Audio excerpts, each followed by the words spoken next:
Hi, everyone, and welcome to Building the DMV presented by Selective Hauling. I am Jill Sorensen.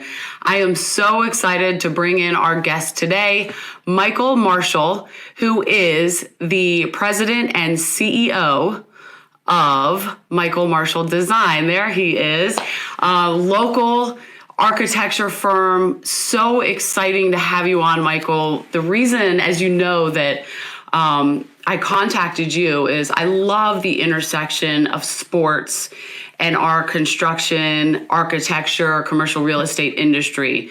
I saw firsthand, early 2000s, sort of the revival, the revitalization that MCI Center, Verizon Center, and then obviously Capital One Arena did to that area. And it was so exciting to be able to see that.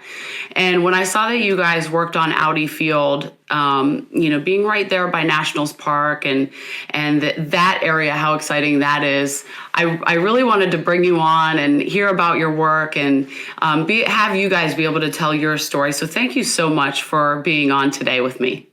Well, thank you, and thanks for having me to be part of this. It's very important for me because I love my city. I grew up here in Northeast DC and then also in Prince George's County. So a number of the projects that you asked me about have been catalysts for redevelopment of areas. And so it's been great to not only for having the sports facilities in the city, but what happens around those developments are very, very important. So my firm, Michael Marshall Design, has been involved with a number of those. And so this is a great opportunity to talk about them and what they actually will do for development and what they will do for our team and the Mystics, who are the champs. And I sort of say, well, they became champs because we designed their arena. There you go. They're very, very good players. So we sort of, tag on to that in a sense. Yeah, absolutely. And it's fun to see, sports brings such an excitement to the city. Yeah. So many championships here in the last few years, which has been awesome. And so to have sort of that physical space play such a part is awesome and so exciting. So let's start from the beginning with you. How did you know that you wanted to be an architect? Why'd you become an architect? Oh, that's an interesting story. As a kid, pretty much from first grade on, I like to draw a lot. And so one summer, I remember in particular, summer '68, a friend whose dad was a carpenter had to stop playing and then take a set of blueprints to his dad, who forgot him that day.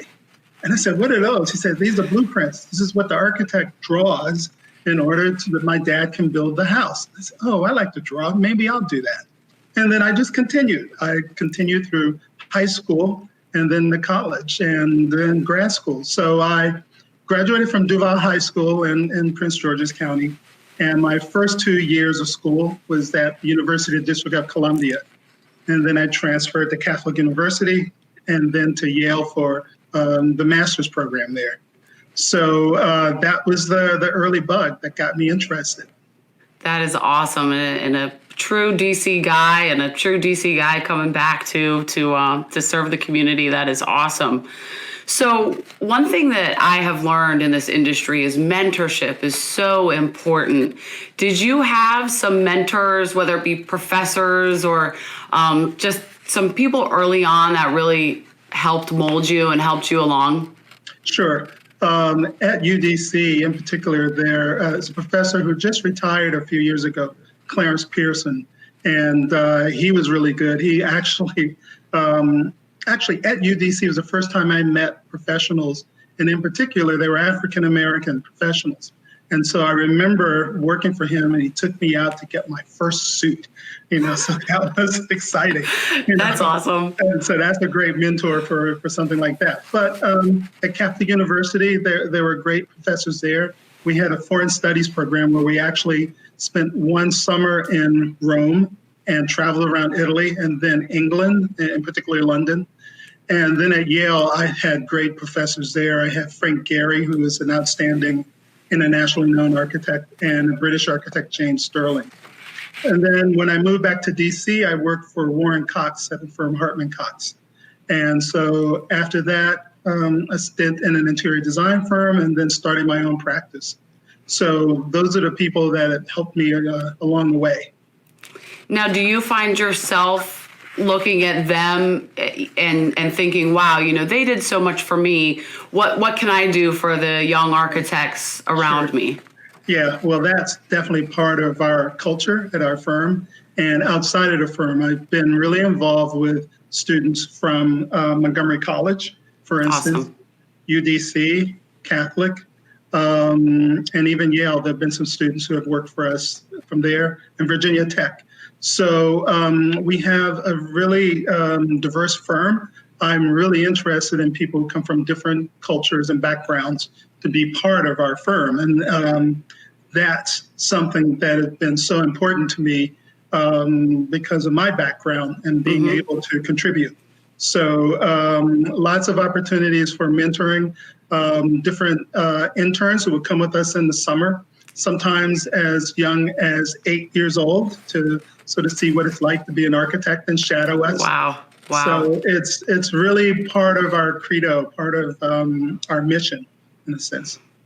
Do you find that unique? I mean, you say, 8 years old. I'm like thinking of I have two daughters. They, one especially loves to draw. She's 13. Is that unique for, are you guys, I know what your hours are like. Y'all are busy. Is that unique, do you think, to bring kids in and do that?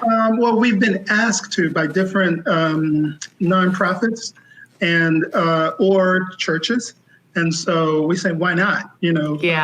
It's a great opportunity for them to take the mystery out of what it's about to be an architect. And that's cool. And especially in our firm, to come in and see the variety of people, men, women, younger, older, and so to see where they can fit in. And for me, knowing that in the next 50 years or so, 75% of the world's population will live in cities. So you need to have all of those different cultures together so that we can then have the architects, planners, designers be the mediators with all of those cultures so that we can all come together. And it's really interesting with what's going on now in our times with sort of diversity and racial issues that are now hopefully will be solved and really out front and true discussions. So that's important to me to help the next generation to be ready, because people move to cities because of all the advantages of being in cities. Now, granted, COVID has sort of pulled the rug from under us a little bit, but I think someone, because of the money that will be made figuring out a cure for this, will figure out a cure. And then I think we'll go back to normal. And that normalcy will be living together in urban centers. Yeah. Can't wait for that. I gotta be honest. Yes. So, as far as the history of your firm, we got into, your personal history as an architect. Right. Did you know early on that you wanted to start your own firm, or how did that come about for you? Yeah, I knew all along I wanted to have my own practice simply because of what, once I realized that there are not that many African-American architects. And then to do what I said, to be there, to be part of what it takes to bring the different cultures together, it's probably better that I stand out and have my own practice and to get involved with major projects in the city so that as a point of reference, you can see that. I mean, it would have been easy for me after Yale to go work anywhere I wanted to work, to be quite honest. Yeah. And it's a lot of work running your own practice also. We have 15 people. And as I said, we're from all over the world. So it's not an accident, my career and what I've done so far with it. So what is it like then getting started in the industry when you look at some of the younger architects that you have coming along? Maybe they have the same dreams that you did. Sure. What is that like? What does it take? Yeah, it's interesting. First of all, after you've completed your studies and you have what's called a professional degree, it's either a 5-year degree or a master's, you have to take an exam. When I took it a long time ago before computers, it was a 4-day exam, 8 hours a day the first 3 and 12 hours the last. 12-hour day. And I thought that was the fastest 12 hours I've ever experienced. And we actually took it here in DC at Howard University in, I think it's the Blackburn Center. So it's a big, huge room. So that test is very, very important. And in recent years, actually, a number of young people have decided not to take the exam because it's so involved. And if they go to work in a larger firm, it's not as necessary if someone else is stamping the drawings and making the signature to stand behind the product. And so, but I encourage all the young people who work for us to pursue the license to practice. So, so once you do that, you get the experience of working on projects, both the design and then following through on the construction, because we're not the ones to build it. And there are different ways of interacting with the general contractors. There is the regular design, bid, build. And then some of the work we've done for DC government is kind of design build, which is, they call it a modified design build. We start off designing for the client, but then our contract as architects will go in with the general contractor. So then we're working with them to reach the goal of the schedule and obviously the cost. And so I like that process because the contractors say, all right, color within these lines and everybody will be happy.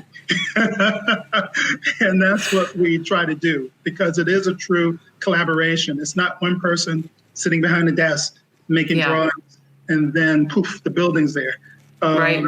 So I would say if you want to have your own practice, it's best to learn all of those different things that are involved so that then you can communicate clearly with the team and with the collaboration. And in our case, the collaboration also extends to teaming with other firms as a local firm, teaming with larger firms, as we did on Audi Field with Populous, and as we did on the ESA, Entertainment Sports Arena, with Rossetti. Populous is from Kansas City, and Rossetti's from Detroit. So we're here to sort of supply and help them understand the culture of DC and the industry, and it's really a true collaboration then. That's so great. And it's, just kind of weaving the sports theme through here.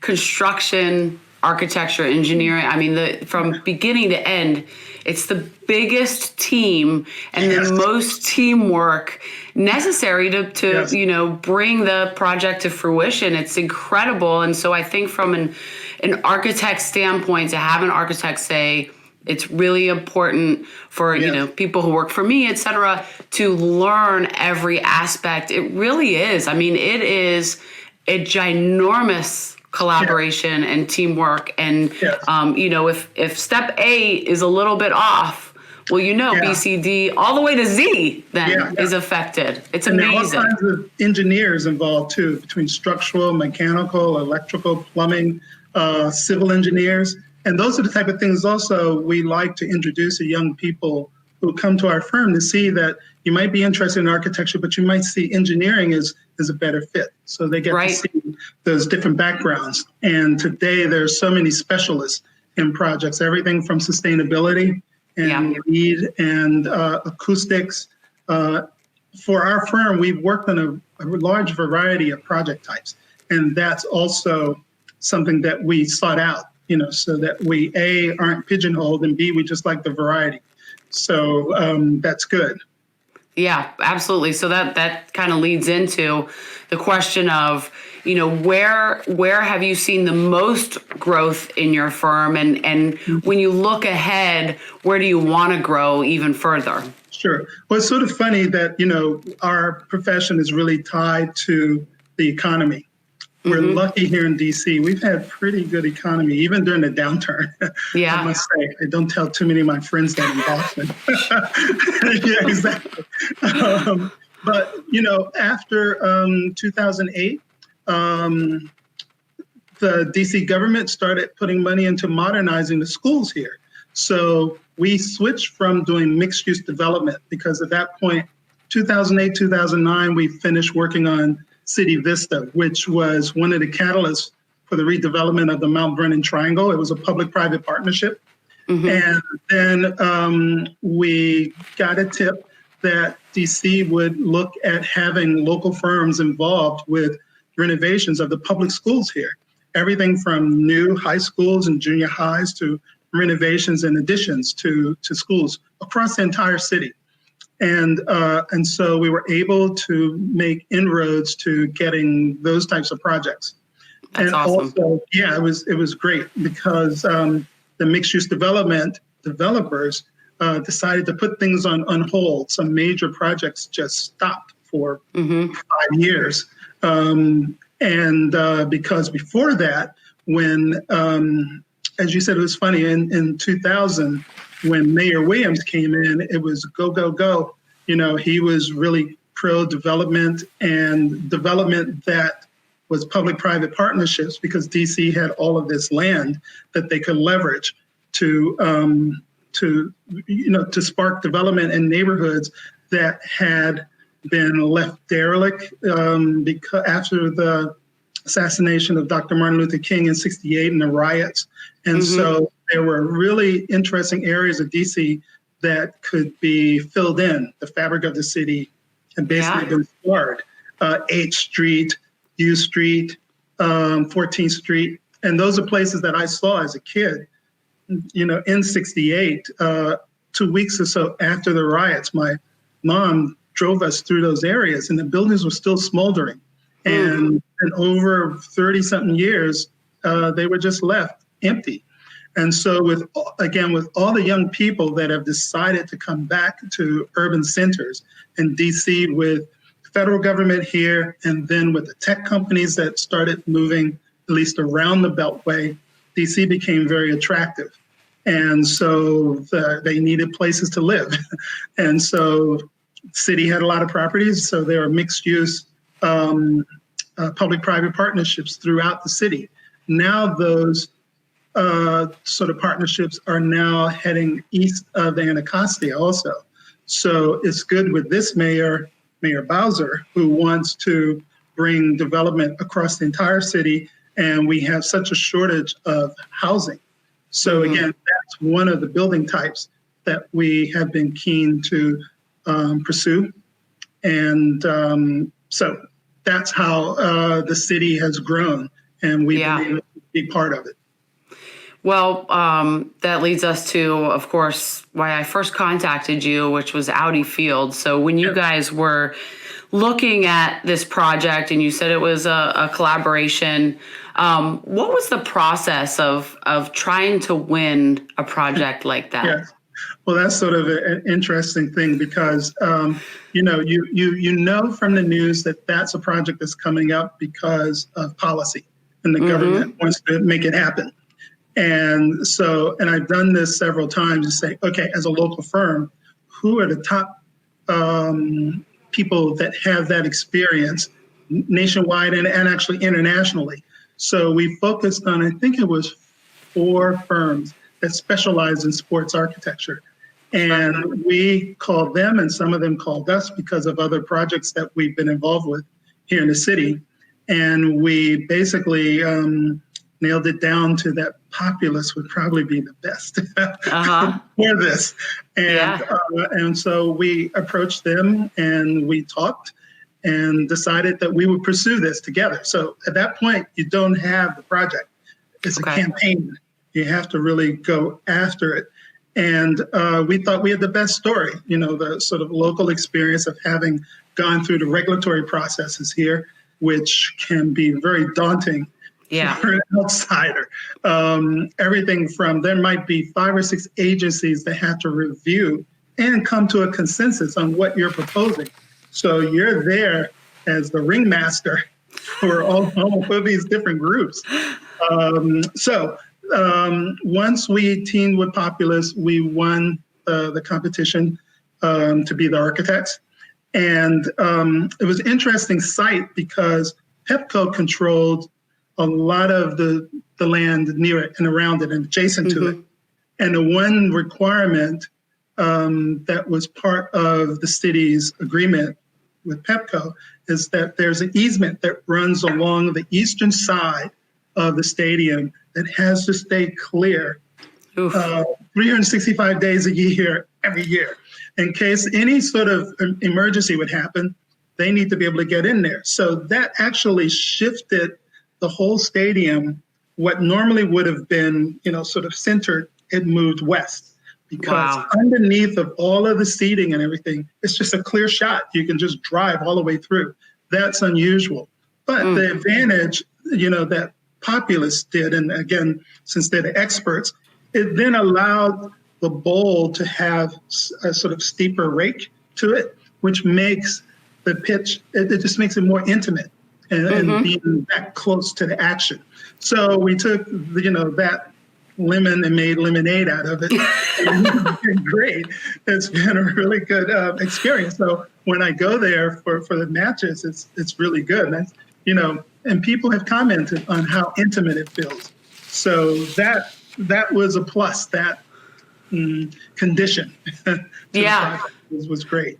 It's so interesting, you kind of to pull back the curtain and kind of hear these behind the scenes stories, because what we saw, and certainly covering it from a sports reporter aspect, I mean, it was just a giant fight for like 10 years to try even get a stadium, right? For DC United.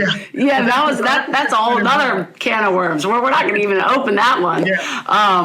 So it's so interesting to hear, once it even kind of got started, what you guys ran into, and like you said, how you made lemonade out of it. And I know you mentioned going to the field and feeling that intimacy. When you sit there and look around, and the crowd's crazy, and the Barra Brava and all that, do you look around and just say, oh my gosh, like, we worked on this, we designed this? Not only that, but it was fast. Super fast. The city has started the remediation of the site because, remember, it was all industrial. So the DC government had to make sure that the ground was cleaned up in order to do this. And the other interesting thing about the sort of change in the geometry is that the whole field is when you first come in, you see it, it's not sunken in the way they normally are. And so that makes it really, I think, a really nice sort of relationship to the community. And that's, again, what these projects bring to the community. So the development that is now started, because, again, just like with City Vista and other projects where the city has stimulated that development, is great. What's going to happen around it? It's just going to be a new section of the city where it had just been concrete plants and a few federal government agencies out there.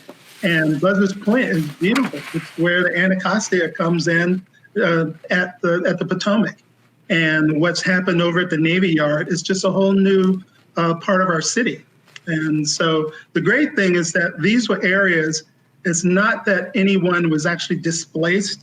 There have been, probably pretty much since Civil War time, there had been housing there. But at some point, that was all removed, people moved. So those areas aren't really the ones where people complain about gentrification. So that's creating whole cloth new communities.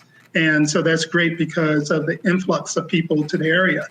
So, for instance, we were doing an addition and renovation to a school called Mann Elementary in Northwest. And once we got through the concept design, the city realized at one point there were 1,000 people a month moving to DC. And they were concerned that we were about to design something that would have been antiquated as far as the number of students that could potentially go to that school. So we had to then right-size the program, which was a little tricky because the government had told the adjacent neighbors it would be one size, and now we had to go back and say it's going to be this size. And then I think they felt a little bit like it was switch and bait, but it was a blue ribbon school, and everything. We then had to negotiate with the neighborhood, and bring them into the process. It's great. And that's what we do as the local architects. Also, we can understand the pulse of the neighborhoods and make it right. So that was quite a job to do that. Yeah, absolutely. So another I guess, huge project and something that, when you mentioned it to me with ESA, the Entertainment Sports Arena, with Monumental and down at St. E's, it literally is so hard for me to wrap my head around this project. And I'm on job sites, every week and looking at huge projects. But this one in particular, I mean, there is so much that goes into designing something like that. How do you even start that process? Yeah, well, that was also an interesting project too, from the standpoint that it was, again, it wasn't displacing a community. It will be an enhancement, and it will be a catalyst then for the entire development of the eastern part, the east campus of St. Elizabeth's. And so it was sort of interesting. There was a building on the site that was a non-contributing historic building, meaning that it did not have the same status as the red brick and terracotta roof buildings there. And so we could demolish that. It was something from the 40s. And because of that, again, another interesting thing about the shape of the bowl of the arena is that you enter on Oak Street, but then the adjacent 13th Street was about 13 feet lower, which allowed us to sink the bowl into the site and allowed us to keep the scale of the building down in relationship to the historic buildings. So fortunately, that was the site that we had. And the other interesting thing, though, is that what we brought to the table is that we've done probably more urban projects than Rossetti had at that time. So we knew that the building had to contribute to the community and had to relate to the community, both in its scale, but for instance, we pushed to have some of the concessions on the street side so that when there are no events going on, it can still function as a neighborhood store, as a convenience store. And so those are the type of things that that urbanistically are really good fits, and it's value added to bringing a project like that into a sensitive historic area. And so we were very happy with what that did. And it's the largest project so far on that campus. We are also going to pursue one of the two new hospitals that are going to come in the city.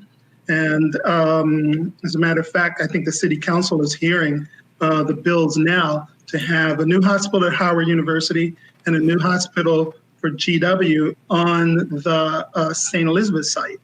So I've already started my discussions with some of the experts who are expert in hospital design, and we're going to pursue that. So that's how it starts for me. That's awesome. Yeah, you keep on rolling with it. So would you?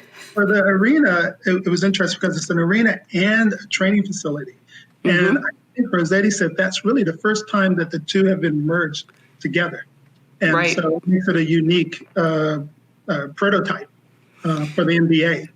Absolutely. Yeah, absolutely. Now, through that process, you're a DC guy. Did you get to meet the players and meet the coaches and meet, was that part of the perks of that? Yeah, a little bit. Actually, I met two of the Mystic players who came to the opening, and then to see them win the championship. And I said, that's awesome. For her. Yeah, that's pretty cool. But it was meeting Ted. I said, my best new billionaire buddy.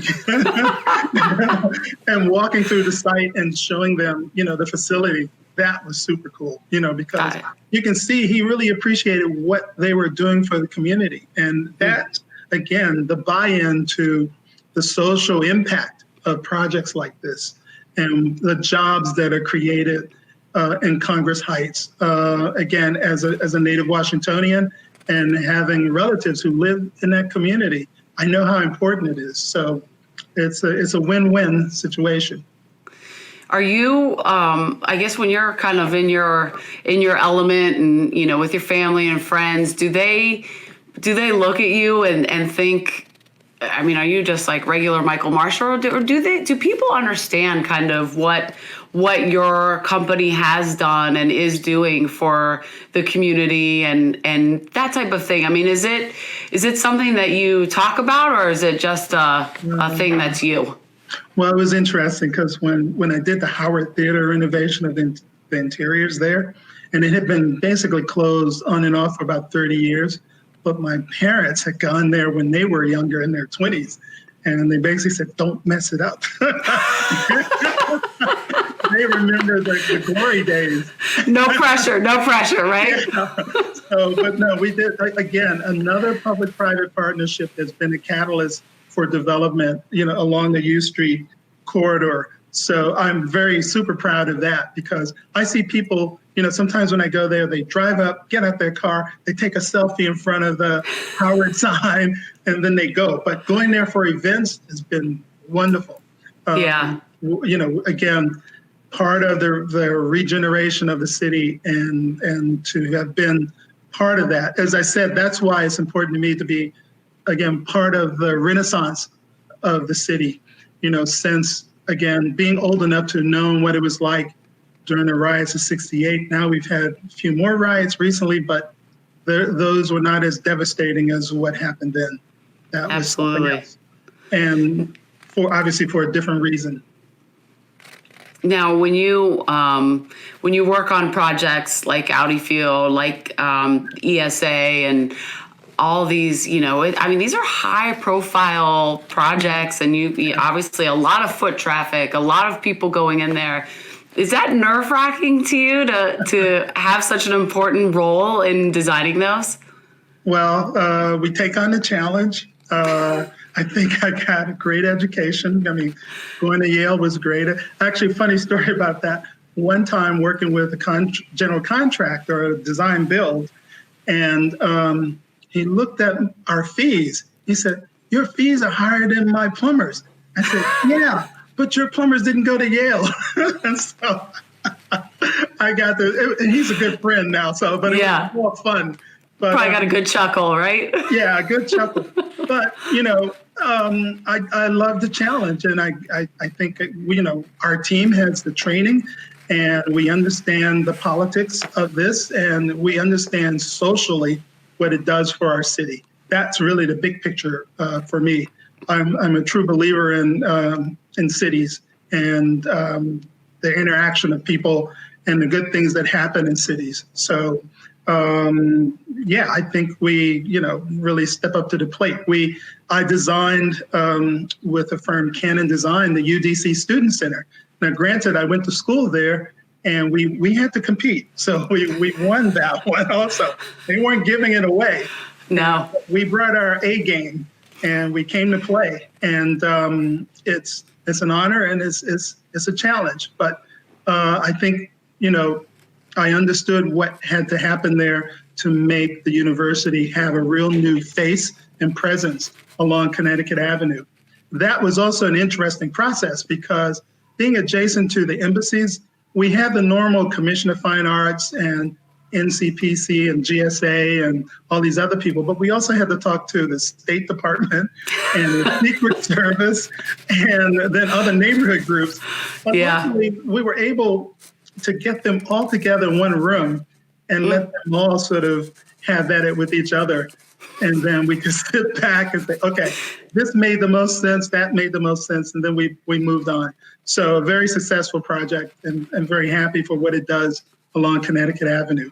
So yes, I am attracted to those high profile projects, but there are others that we do that are just as important, but maybe not the same. We're working right now for Friendship Public Charter, and we're doing renovations and additions and new buildings across their campuses, across the city. So for instance, we're about to start construction on a project across from the entrance to St. Elizabeth's, which will be a gym and classrooms and administrative spaces.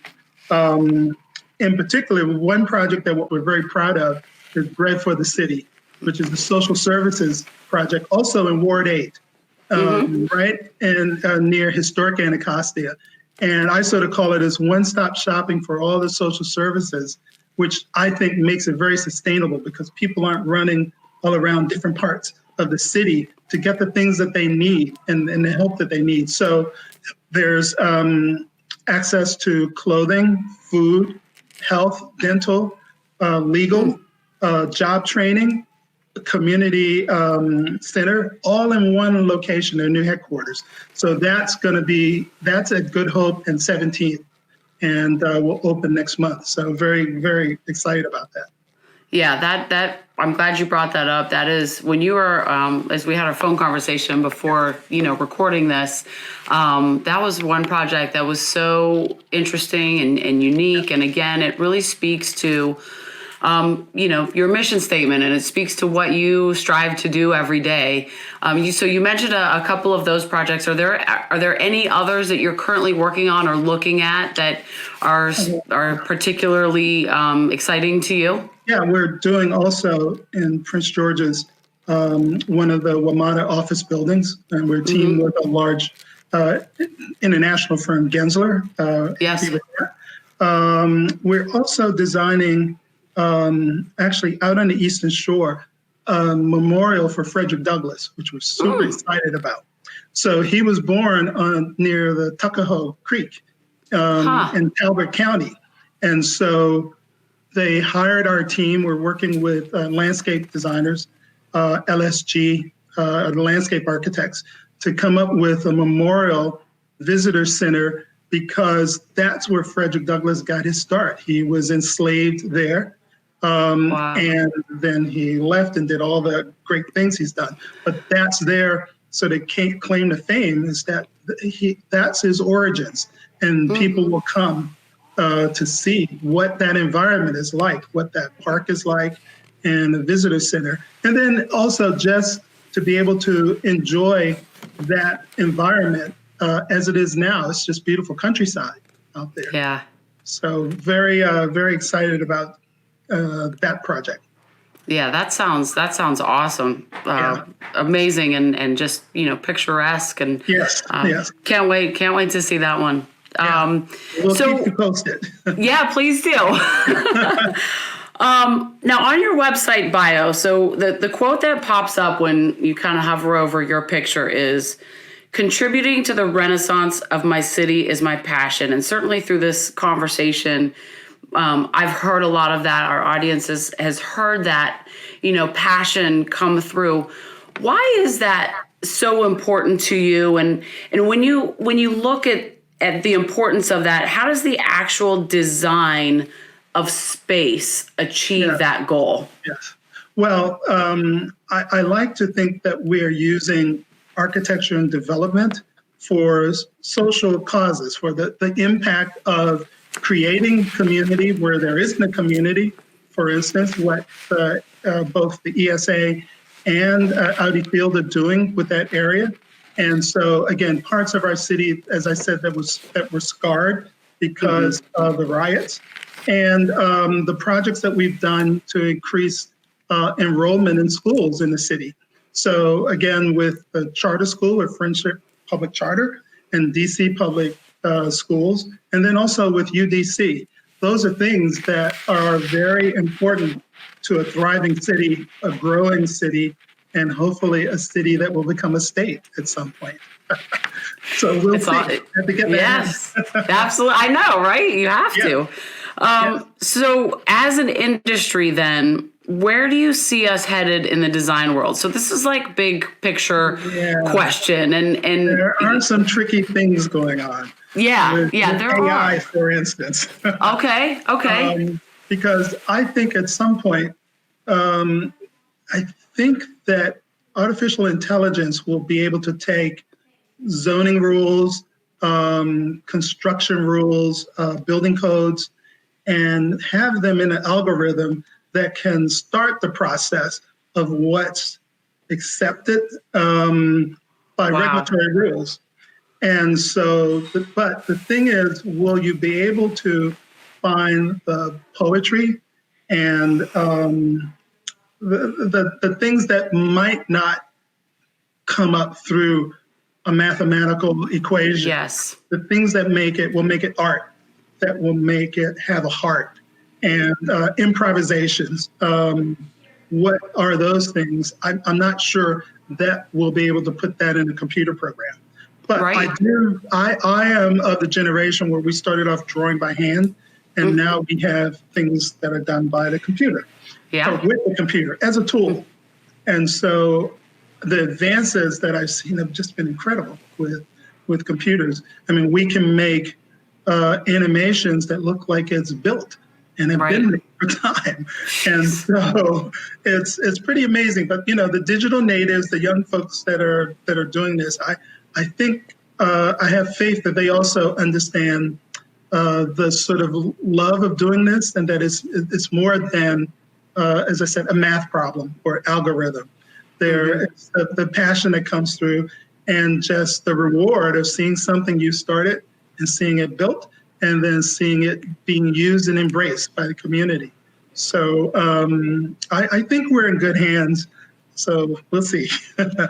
Absolutely. Well, I know, Michael, with the mentorship that you provide and the experience that you've provided, we are in good hands. And I think that's exciting to look ahead and see what could be out there and could be happening. But I think it's important, and you spoke to it so well, that what you do, the nature and the foundation of what you do is really an art, and you take all things into consideration, and you're creating essentially functional, beauuful, and looking ahead art, if you will, on what you do every day. Lots of fun. You better have fun. Like I said, I know your hours. I know what architects work. I know that. So you better have fun. At the stadiums and at the arenas, the fun that people have there. Yes, exactly. You guys are creating spaces for memories, for the fun and for functionality and to help communities. I think it's awesome, and I appreciate your time so much. This was a great conversation, and thank you so much for joining us. And so you have to have us back, because there's more to come. Yes, well, we will have you back. This is long running, Michael. You're on the hook, man. You're not getting off. Great, thank you. I enjoyed this. Thank you, Jill, very much. And again, being a Washingtonian and watching your development, and being friends with NBC, and it's been great talking with you. Thank you. Thank you so much, Michael. And thank you, everyone, for watching our Building the DMV podcast presented by Selective Hauling. Thank you.